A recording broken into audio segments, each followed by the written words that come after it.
Bonsoir à toutes et à tous et merci de rester fidèles au programme du soir. C'est une fois de bienvenue dans Regard Croisé, le 3e numéro de cette semaine.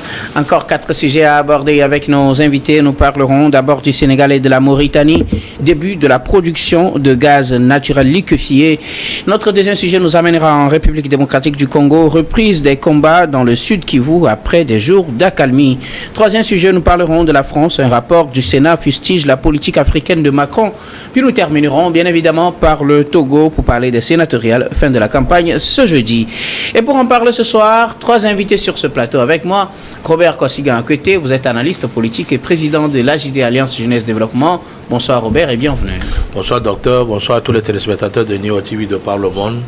Bonsoir le plateau, monsieur le prochain sénateur ou le futur sénateur, bonne chance à vous.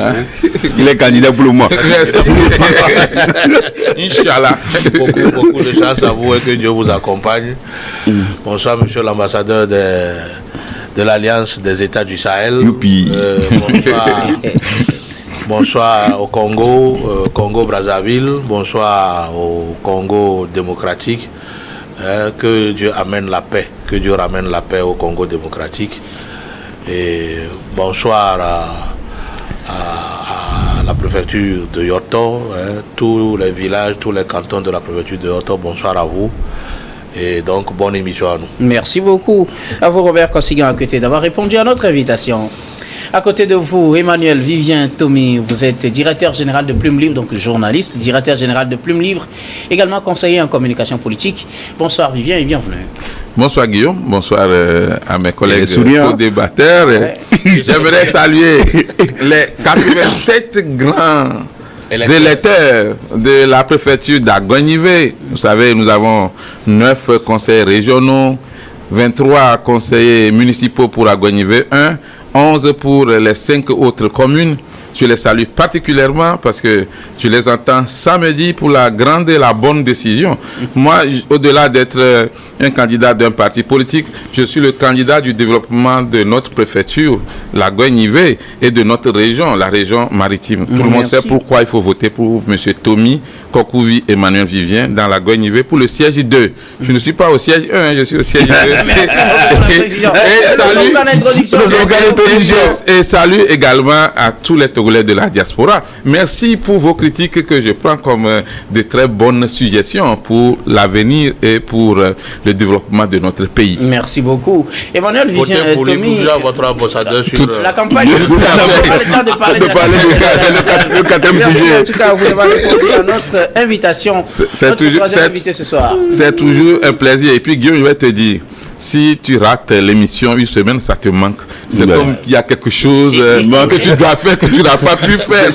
J'en suis flatté. Nous sommes obligés. Ça, c'est sûr. Hein. Mais mes collègues diront la même chose. On va avancer. Notre troisième invité ce soir, Pasteur Edo Komi. Vous êtes le président du mouvement Martin Luther King, également le premier adjoint au maire de la commune Golfe 2. Bonsoir, Pasteur Edo. Oui, bonsoir, docteur. Bonsoir à tous mes co-débatteurs. Bonsoir à tout le peuple togolais, notamment les populations de la préfecture d'Anié, que je salue de passage. Au moment, je salue tous les coordinateurs du MMLK de Lomé jusqu'à Sinkassé. Je voudrais juste faire un coucou spécial aux populations de l'AES, donc du Niger, du Mali et du Burkina. Et je voudrais aussi finir pour dire coucou, faire un coucou spécial aux populations de mon village natal à Tchansi, dans la préfecture de Vaud, non loin de Klikamé, là où souvent il faut de l'électricité. À vous d'avoir répondu à notre invitation. Avec vous, nous allons aujourd'hui, c'est l'équipe de jeudi est désormais transférée à l'équipe de mercredi. Il faut bien le dire, il faut dire aux téléspectateurs. Désormais, cette équipe, c'est le mercredi, c'est l'équipe du mercredi à présent. Et c'est avec cette équipe que nous allons aborder notre premier sujet en prenant la direction du Sénégal et de la Mauritanie au large de ces 2 pays. La production du gaz naturel liquéfié à commencé. Une annonce faite par l'entreprise américaine Cosmos Energy ce mardi 11 février. Donc cela débute sur les sites du Grand Tortue Aménime GTA au large de la Mauritanie et du Sénégal, ce qui marque une nouvelle étape dans la coopération d'abord entre ces deux pays et la production de gaz et du pétrole entre la Mauritanie et le Sénégal. Nous en parlons avec nos invités. Je commence par vous, Robert Kossigan. À côté, le Sénégal et la Mauritanie avaient ce projet commun d'exploiter au large de leurs côtes ces gisements de pétrole et de gaz naturel. La production, après un mois d'installation ou de travaux, la production a effectivement commencé selon une annonce faite ce mardi par cette entreprise américaine. C'est une bonne initiative qui va profiter aux deux pays parce qu'aujourd'hui, le gaz liquéfié est prisé de partout. La demande, elle est très forte. Et donc, le Sénégal et la Mauritanie sont arrivés à faire l'exploitation de 2,5 millions de tonnes de gaz liquéfié par an. Le développement du projet est assuré par BP, British Petroleum, Petrosen et d'autres sociétés offshore de la place et qui sont arrivés alors à extraire d'abord le gaz depuis la mer et donc aujourd'hui ils sont à l'étape de liquéfaction et donc cela ne va pas prendre de temps parce que toute l'installation nécessaire pour la liquéfaction est déjà en place et je pense que dans peu de temps les premières bouteilles de gaz liquéfiées du Sénégal et de la Mauritanie seront alors mises sur le marché et ce qui va aider essentiellement à l'économie de ces deux pays pour que voilà ils puissent faire face au développement structurel et surtout alléger le panier du ménagère dans ces deux pays-là.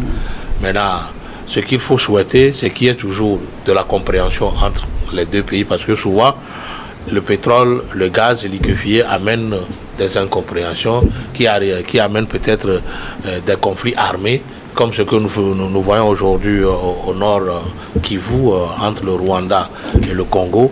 Donc, que les deux dirigeants, les deux responsables politiques de ces deux pays puissent alors dialoguer souvent pour donner de la chance au projet de profiter aux deux pays et que voilà le diable ne puisse passer par un dirigeant qui va vouloir être peut-être plus glouton pour prendre tout le projet à son compte, ce que l'autre aussi ne va pas accepter. Entre-temps, il y avait eu déjà une incompréhension qui a causé beaucoup de morts entre le Sénégal et la Mauritanie. Alors il va falloir que les deux dirigeants ou les politiques de ces deux pays puissent toujours prôner le dialogue pour gérer ce grand projet qui va sûrement profiter aux deux pays. Voilà. Merci beaucoup. À vous, Robert Kossigan. À côté, Emmanuel Vivien Thomy, c'est un projet qui se partage entre deux pays qui partagent le même littoral en Afrique de l'Ouest. La Mauritanie et le Sénégal exploitent en commun ces gisements de pétrole et de gaz liquéfié. La production démarre selon cette annonce faite par les entreprises sur le terrain. Vous savez que tous les Africains rêvent d'arriver un jour aux États-Unis d'Afrique. Et donc, au-delà des communautés que nous avons dans notre continent, il y a également de ces coopérations bilatérales qui devraient nous permettre d'avancer pas seulement sur le plan politique, mais également sur le plan économique. Et c'est en cela qu'il faut saluer cette annonce et cette décision de travailler ensemble et surtout de faire bénéficier des produits du gaz à la population. Ce qui importe aujourd'hui pour nos pays africains, c'est que chacun essaie de s'ouvrir sur les autres, bien sûr en évitant certaines erreurs comme ce qu'on a eu avec les pays colonisateurs, des accords qui ne profitent qu'à un seul pays. Il s'agit d'avoir des accords gagnant-gagnant et que tous les pays puissent effectivement en profiter et surtout au-delà des pays dont je parle des dirigeants, que les citoyens à la base ressentent effectivement les fruits de cette coopération entre la Mauritanie et le Sénégal. Aujourd'hui, nous avons changé de façon de vivre quand on parle par exemple de la consommation du gaz. il y a de cela quelques décennies, en Afrique, beaucoup de pays ne s'intéressaient pas effectivement à l'usage du gaz. C'est plutôt des moyens un peu qualifiés de rudimentaires. On utilisait encore pour la cuisine le charbon de bois, le bois et tout ça là. Et nous, malheureusement ou heureusement, nous avons quand même des ressources qu'il faut dans nos sous-sols, et c'était les autres qui en profitaient. Vous imaginez que dans certains villages en Afrique, d'une façon générale, pas seulement au Sénégal ou en Mauritanie, les gens continuent pas à utiliser encore le charbon de bois et le bois, alors que celui qui utilise le gaz c'est luxueux. Voilà, c'est comme c'est du luxe, c'est un privilège, c'est les plus riches, c'est la bourgeoisie qui utilise le gaz, alors que Dieu et la nature nous ont donné quand même le nécessaire. Et les Occidentaux viennent puiser du bauxite, de l'uranium et beaucoup de choses chez nous. Et le portable coûte cher en Afrique. On ne peut pas comprendre tout ce que le Congo démocratique donne en matière de ressources minières, de coton, pouvant aller à la fabrication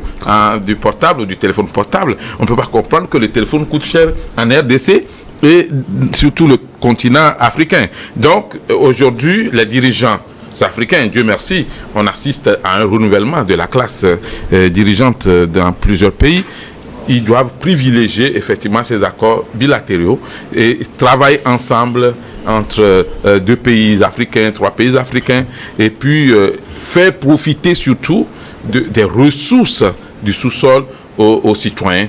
Et on n'a pas l'obligation de se tourner surtout toujours vers les Occidentaux pour tout faire. On peut s'entendre entre nous et surtout aussi envoyer nos enfants à l'école de l'expertise pour que ce soit les Africains eux-mêmes qui exploitent leurs ressources minières et que cela soit à l'avantage de tous les citoyens, pas seulement d'une seule de la classe dirigeante ou d'un groupe donné. Merci beaucoup. À vous, Emmanuel Vivien. Tommy, alors, Pasteur Edo, l'exploitation de ce gisement GTA, comme on l'appelle, entre le Sénégal et la Mauritanie a commencé. L'annonce a été faite par les entreprises sur le terrain. Elle devrait permettre à ces deux pays de relancer significativement leur économie, qui en grande partie va dépendre justement de l'exploitation minière. Oui, pays producteur de gaz et du pétrole, celui qui veut, quel pays veut. Donc c'est une mine qui est très prisée quand nous parlons du pétrole et du gaz. Donc je crois que les deux pays rentrent dans une nouvelle ère énergétique. Donc avec le lancement de la production du gaz naturel liquéfié. Donc c'est un projet stratégique qui va transformer l'économie de ces deux pays et renforcer leur rôle sur le marché énergétique mondial, leur position sur le marché énergétique mondial. Donc mes prédécesseurs ont déjà dit beaucoup de ce que ça va apporter, mais il faut aussi préciser que il y a cette entente entre les deux pays. Entre les deux pays, vous savez, le site est à cheval entre les eaux territoriales des deux pays, et donc ils vont se partager équitablement. Donc c'est ce que j'ai beaucoup aimé, c'est cette relation entre les pays du Sud, c'est-à-dire les pays africains, qui ont décidé de mutualiser leur énergie pour la production de ce. Entre-temps, vous vous rappelez, entre le Nigeria et le Cameroun, il y avait le barrage, il y avait un barrage là qui faisait problème entre le Niger et le Nigeria et le Cameroun. Donc ça fait beaucoup de conflits, de crises. Mais aujourd'hui, si les deux pays s'entendent pour exploiter ce gaz naturel liquéfié, donc je pense que là, c'est une très bonne chose. Et l'économie de ces deux pays va se porter très bien. Il y aura une indépendance énergétique. Donc, il ne va plus dépendre, ces deux pays ne vont plus dépendre des autres. Donc, ils rentrent sur le marché mondial. Donc, l'économie nationale va être redynamisée. Donc, la position de ces deux pays aussi va être vue autrement. Et surtout que les sociétés, c'est vrai qu'il y a British Petroleum, mais il y a les sociétés nationales, mauritaniennes et sénégalaises qui vont. Donc c'est un consortium d'ailleurs de sociétés, ce qui est une très bonne chose. Ce n'est plus aujourd'hui laissé à une société, à une compagnie occidentale qui va venir extraire tout, qui va venir exploiter tout et peut-être donner la miette aux populations de ces pays. Donc aujourd'hui, il y a une certaine souveraineté dans l'exploitation de nos ressources, de nos ressources minières. Donc vivement que cette entente-là demeure et que les deux pays puissent maintenant revoir les infrastructures, les routes, tout ce qu'il faut. Et ça va créer de l'emploi pour les populations. Donc je crois que c'est une manne qui est découverte et il faut maintenant une bonne gouvernance, une bonne gestion de tout ça. Là, vous savez, les pays souvent qui sont souvent riches en ressources minières se retrouvent dans des conflits. Ça alimente les conflits parce qu'aujourd'hui, avec la guerre Russie-Ukraine, donc les pays occidentaux n'ont que l'Afrique pour venir s'approvisionner. L'Afrique en gaz surtout. Et donc, l'Union européenne et les autres vont faire des yeux doux à ces deux pays-là pour pouvoir venir se ravitailler, s'approvisionner. Mais cette fois-ci, je crois que les pays africains vont être les grands bénéficiaires, vont tirer grand profit de cela. Et c'est très important. L'économie de ces deux pays, vraiment, va être boostée. Et ça va permettre, quand même, ça va changer les conditions de vie de ces populations, pourvu que il y a une bonne gouvernance, il y a une gestion efficiente et efficace de l'utilisation, de l'exploitation du gaz naturel liquéfié. Comme on l'a dit tout à l'heure, aujourd'hui, l'usage de gaz, c'est partout. Nous, au Togo, c'est très cher. Nous, on continue de le dire, c'est très cher pour nous dans les pays, au Togo, que dans les pays, par exemple, sahéliens. Ça aussi, nous en parlons tout le temps. Parce que si on veut vraiment en finir avec la déforestation et surtout l'abattement des arbres, donc il faut aller à l'usage de gaz. Donc il faut vraiment que décidément qu'au niveau de Togo, qu'on puisse revoir aussi le prix et que ça soit accessible à tout le monde. Merci beaucoup à vous tous pour vos contributions. Nous allons marquer la première pause, puis on reviendra tout à l'heure pour la suite de cette émission.